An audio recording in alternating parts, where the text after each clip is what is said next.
Right. Well, in the early '80s, one of my beats was arms control and Hmm. military technologies, electronic intelligence, and all that kind of stuff. So I love that stuff. Just to give you a very quick version of my argument for optimism about war. First of all, one of the things I have to do is disabuse people of the notion that war is something that goes back millions of years in human prehistory to the common ancestor we have with chimpanzees. A lot of people have read about that. It comes from people like the Harvard anthropologist Richard Wrangham. It's just false. And I've written about that at Scientific American, and I hope people will check out things I've written in where I try to dismantle the arguments for primordial warfare. War really only emerged about 10 or 12,000 years ago in human prehistory. Then, of course, it became all too widespread. I see war as a cultural innovation, as a meme that happens to be extremely infectious and mutates very rapidly and can adapt itself to almost any culture. But one thing that makes me optimistic right now is that we happen to be in a period when war is in a lull. So the world, believe it or not, right now is relatively nonviolent, unwarlike compared certainly to any time in the 20th century.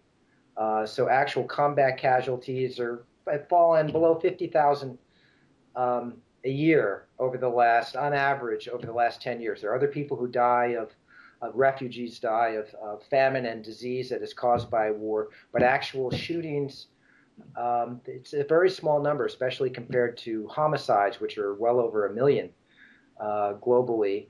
I think that people are just getting sick of war.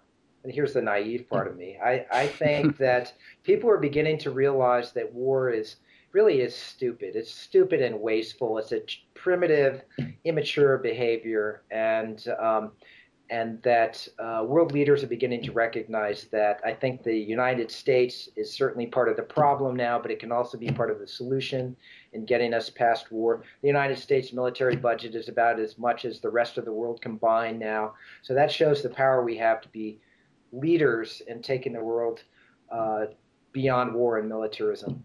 Uh, but I realize I've got an uphill battle trying to convince people of that. And especially against your own, I think, arguments that you level against the singularity. I mean, arguments like show me, or because, I mean, you can say at any point in time, anywhere in the world, even as we speak right now, there are crimes against humanity and war crimes being committed. There's Right. people being killed in armed conflict as we speak all over the place. And chances are next year and the following year, they probably would still be. But there are fewer. There are fewer. If there was the same kind of dramatic progress in treating cancer that there has been in terms of war casualties dropping over the last half century, particularly since the end of World War II, I would be a lot more agreeable to the idea of immortality than I am right now. I mean, this is an empirical trend. The decrease Well, there in are some mortality. anomalies in that empirical trend. I think the conflict in Congo was often referred to as the African Great War, and supposedly numbers are very hard to be accurate in Africa, but I've heard estimates from 2 to 7 million people killed or dead. Now, it's very hard again to differentiate what percentage were actually killed and what percentage died from like famine and all kinds of other accompanying effects of war. But I mean, we're talking still in the millions of people. And I that's only in think the last 10 years or so, I think. I think what we're seeing now is there's a political scientist at Ohio State named John Mueller who's been writing about the decline of war and the possible end of war for more than 20 years now. And he says that now we're dealing with what he calls the remnants of war. We're dealing with civil wars in areas where governments have failed. That would be certainly true of the Congo. You're dealing with rogue states like North Korea, like Iraq under Saddam Hussein. you're dealing with civil wars like the one in Sri Lanka, which recently ended. But I see it as progress that we're dealing with those sorts of conflicts, which are still terrible, Hmm.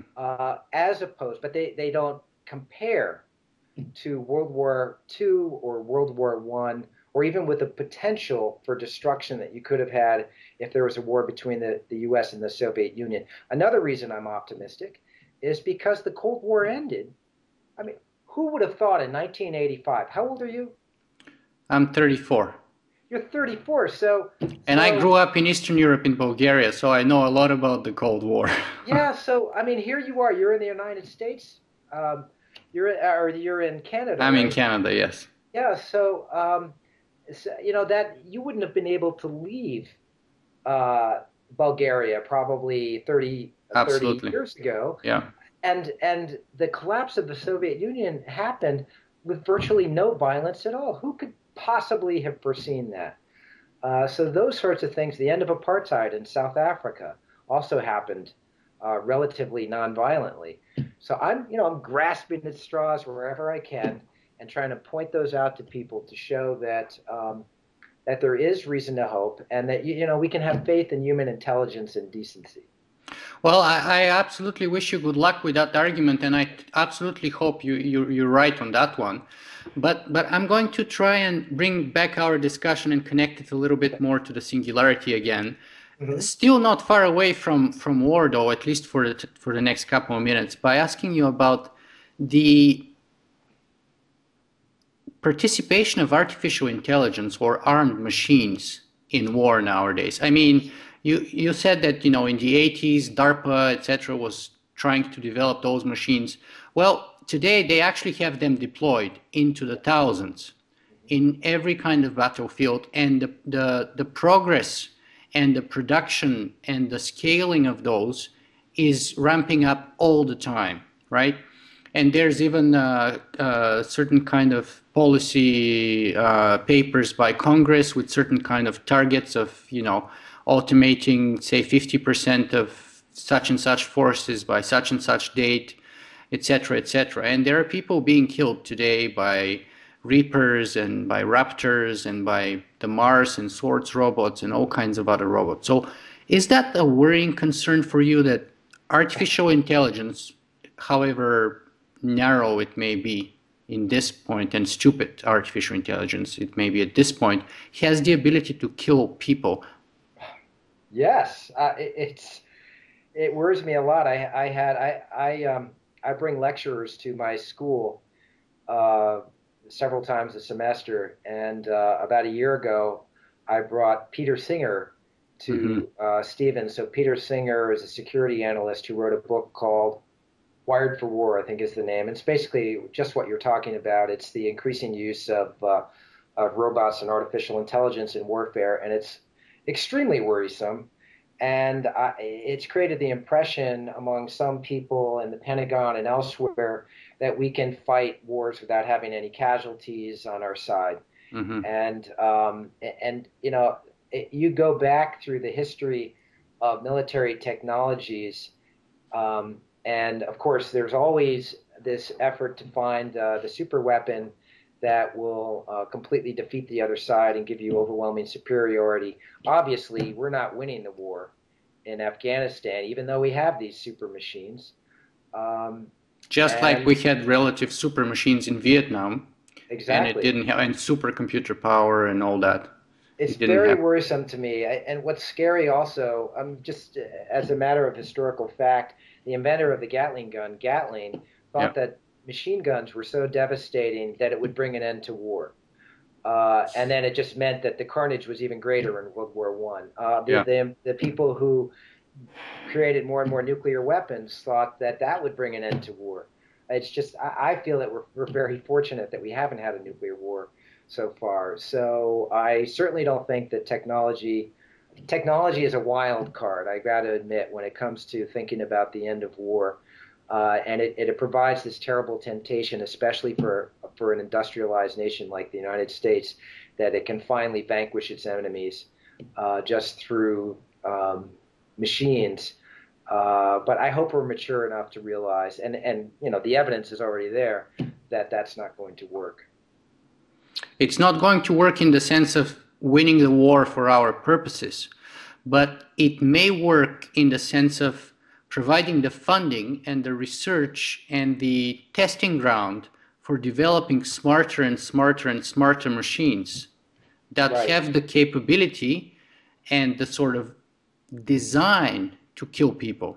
Nick, let me just say, I mean, I don't know how many people are going to watch this video, but those who are watching, some of them might be computer scientists and software designers and so forth, and who might be working for the military or thinking about working for the military. And I just hope they really ponder the ethics of doing that. Some of them are, and they are pondering the ethics. I actually talked to a person like that a couple of days ago. Well, they should be, and ask themselves whether they are really making the world safer or even the United States safer by by working on those sorts of devices, because I don't think they are. Well, yeah, I mean, I'm not sure they are in so many levels too, but one of the arguments, which is a strong argument in my mind, is the argument that, look, robots have the potential to be more ethical soldiers than humans.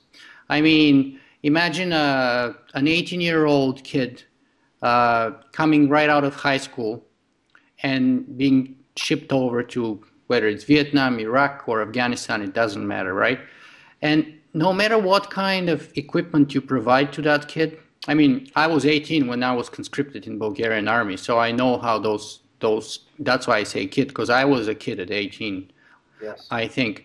And no matter what kind of material support you provide, they're still going to get tired, thirsty, stressed out, homesick, etc. And angry, upset. Yeah, they're going to get post-traumatic stress disorder when you see your friend being killed next to you, etc. So the argument goes that a robot never gets sick, never gets tired, never gets vengeful, can always act under just law rules, and can always discriminate between legitimate and illegitimate targets, such as women and children, for example, etc., etc. So the argument goes that if we get it right, those machines would actually be better, more reliable, and cheaper, both in terms of blood and money, soldiers than what we have right now.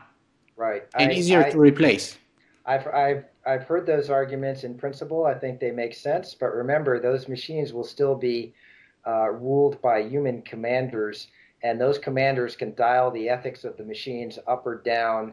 And when the battle gets really intense and the war is in the balance, then I figure those commanders will dial the ethics down of the machines just the way they dial the ethics down of human soldiers, and you will still have atrocities. I really don't see machines carrying out some kind of true just war in the future. I think that's a pipe dream. I think it will just let people rationalize war in the future